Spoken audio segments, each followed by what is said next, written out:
What do Hans Zimmer soundtracks, Skyrim, Warcraft, Plants vs. Zombies, and most video game soundtracks all have in common? They're amazing, sure, but here's the real answer. They're not played by humans, or at least not entirely. In fact, most music you hear today, whether it's in games, films, or even pop music, was performed not by real musicians, but by computers. Today I'm going to show you how that works, why it's become the norm, and what it means for real performers. Let's say you're composing music for a video game, and you need a harp. Are you going to buy a real harp for $26,000? Oh wait, hold on a second, no, it's $260,000? And then spending years learning how to play it, and then finally give up because you suck? Or are you going to hire a professional harpist for $700 when you're only getting paid $600 for the gig? Of course not. So what are you going to do? Well, imagine if somebody actually recorded every single note of a real harp and turned it into a library of harp notes. You can then arrange those individual recordings of harp notes however you like to build your soundtrack. This process is known as a MIDI mockup, and chances are you've experienced it before. Have you ever seen a Synthesia piano tutorial? Every falling note triggers a real piano audio clip behind the scenes. That's a MIDI mockup in action. Nowadays, nearly every instrument, piano, violin, flute,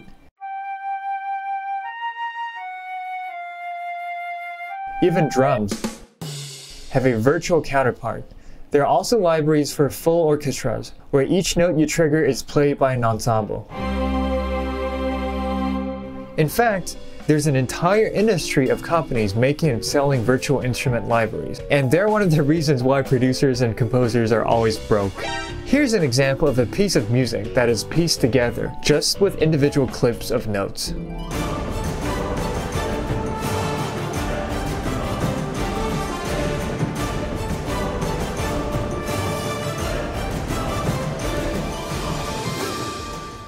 So, are real instruments obsolete now?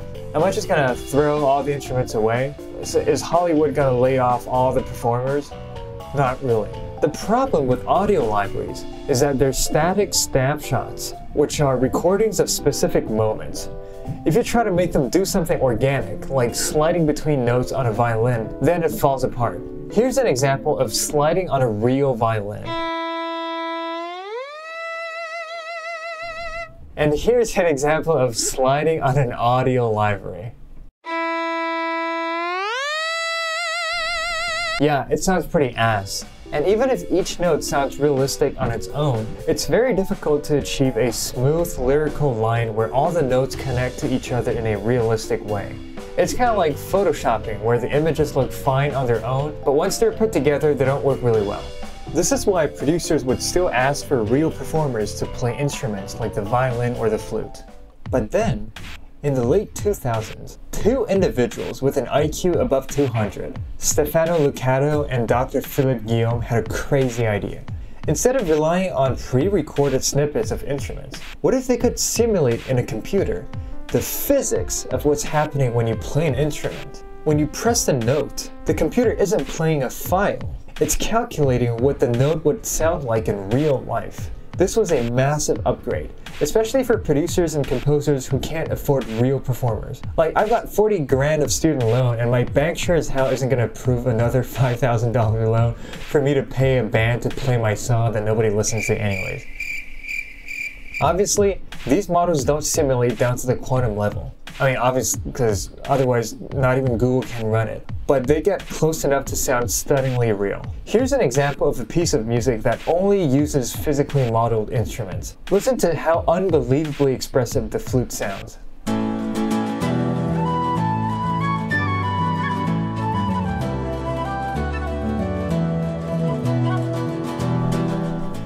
Okay, but what about singing? The human voice is the most expressive, complex instrument we have. You can't record every possible vocal sound. And physical modeling won't work either, because the voice has way too many parameters. Just think about every single muscle that a singer is controlling when singing. Now enter voice synthesis AI.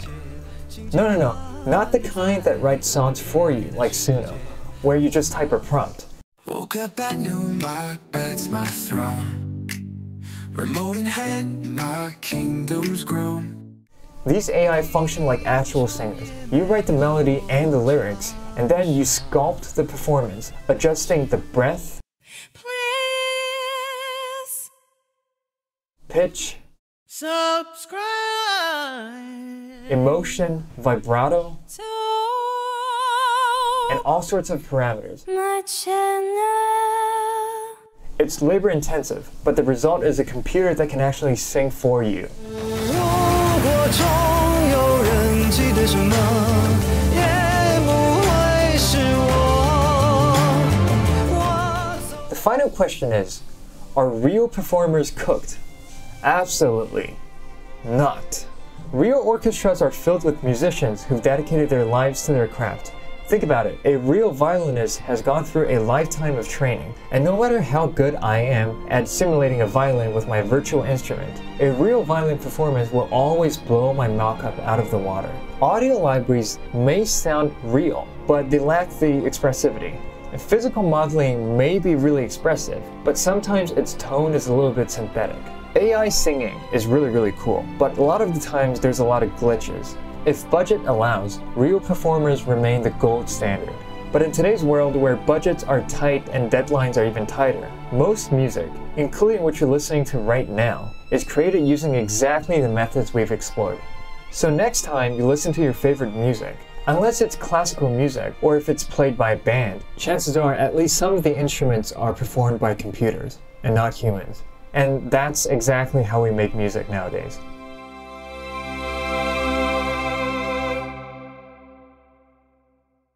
Hey guys, if you enjoyed this video, please let me know. Otherwise, roast my video and I'll improve next time.